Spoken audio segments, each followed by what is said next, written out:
sobrang hangin guys. So ayan, pagdating ko dito ay nasikaso ko kagad ang pag-decorate ng venue ng birthday ng Batang Makulit. Sana naman sa susunod birthday ng anak ko naman ang ma-decorate ko ng ganito. Di ba bongga?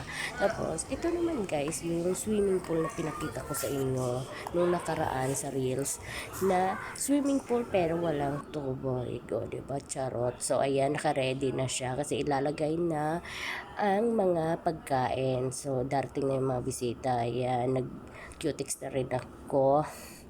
Diba? Para feeling madam talaga tayo. Happy birthday, Joanna. So, ayan. Feeling madam muna tayo sa Gedli kasama ng aking Ethiopia na kaibigan. At babalik na sila sa Jordan. Ayan, nakpicturean ko pa nga siya. Lamig na lamig. For the go.